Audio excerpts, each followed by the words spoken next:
दोस्तों, बहुत पुराने समय की बात है जब गांवों में सिर्फ सुकून और सादगी हुआ करती थी। सुबह की हल्की धूप में नहाया एक छोटा सा गांव, जहां हर कोई अपनी जिंदगी में मग्न था। उसी गांव में एक पुराना लेकिन साफ सुथरा घर था, जहां एक परिवार रहता था। उस घर के बाहर एक बूढ़ा लकड़हारा अपनी चारपाई पर बैठा रहता, जिसकी आंखों में जिम्मेदारी और चिंता साफ दिखाई देती थी। उसकी 3 बेटियां थीं, जिनकी दुनिया बस अपने पिता के इर्द गिर्द घूमती थी। तीनों बहनें अलग अलग स्वभाव की थीं, हर एक की अपनी पहचान थी। दिन भर वे घर के कामों में लगी रहतीं, मगर दिल में अपने अपने सपने भी संजोए रखतीं। लेकिन उनके पिता के मन में एक ही चिंता थी, उनकी शादी। एक दिन उन्होंने एक अनोखा फैसला लिया जो सबकी किस्मत बदलने वाला था। उन्होंने कहा, अब तुम अपनी किस्मत खुद चुनोगी। अगले ही दिन तीनों बहनें जंगल की ओर निकल पड़ीं। हर किसी के हाथ में कुल्हाड़ी थी और दिल में एक अनजान उम्मीद। सबसे पहले बड़ी बहन ने पेड़ काटा और पेड़ गांव की ओर गिरा।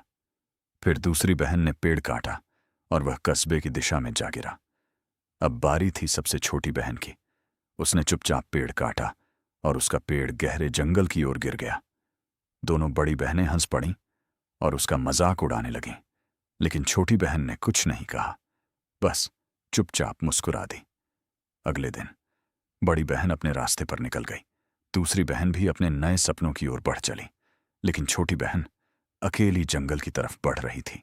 हर कदम पर डर था, लेकिन दिल में भरोसा भी था। थकान के बावजूद उसने हार नहीं मानी और आगे बढ़ती रही। तभी उसे जंगल के बीचों बीच एक रहस्यमयी झोपड़ी दिखाई दी। वह धीरे धीरे उस झोपड़ी के अंदर गई। बाहर से साधारण, लेकिन अंदर से बेहद सजी हुई थी। और तभी उसकी नजर खिड़की पर बैठे एक बड़े बाज पर पड़ी। वह घबरा गई, लेकिन खुद को संभाल कर खड़ी रही। बाज की आंखों में एक अजीब सी समझदारी थी, जैसे वह सब जानता हो। उसने अपनी पूरी कहानी उस बाज को सुना दी। कुछ देर खामोशी रही और फिर बाज ने एक अजीब सवाल पूछा, क्या तुम मुझसे शादी करोगी? लड़की चौंक गई, मगर उसके दिल ने डर को हरा दिया। उसने भरोसे के साथ हामी भर दी। जब वह घर लौटी तो बहनों ने उसका मजाक उड़ाया, लेकिन वह चुप रही, क्योंकि उसे अपने फैसले पर यकीन था। कुछ दिनों बाद पिता ने कहा, अपने अपने दूल्हों से एक चाकू लेकर आओ। बड़ी और मझली बहन आसानी से चाकू ले आईं। छोटी बहन फिर जंगल गई और बाज ने उसे एक चमकदार अनोखा चाकू दिया। जब पिता ने वह चाकू देखा तो वे हैरान रह गए। फिर उन्होंने दूसरी परीक्षा ली और इस बार अंगूठी लाने को कहा। फिर वही हुआ।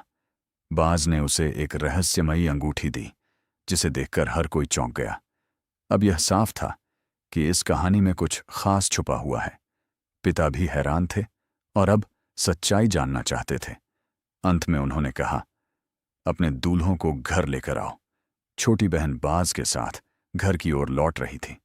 रास्ते में एक पुराना लकड़ी का पुल आया और माहौल थोड़ा अजीब सा लग रहा था। तभी एक अजनबी आदमी सामने आ गया। उसकी नजरें ठीक नहीं लग रही थीं और अचानक उसने बाज को जोर से धक्का दे दिया और वह सीधे नदी में जा गिरा। लड़की चीख पड़ी और दर्द से टूट गई। वह नदी के किनारे बैठकर रोती रही, जैसे सब खत्म हो गया हो। लेकिन तभी उसके सामने एक खूबसूरत शहजादा आ खड़ा हुआ। उसकी आंखों में वही पहचान थी, वही एहसास। वह वही बाज था जो अब अपने असली रूप में लौट आया था।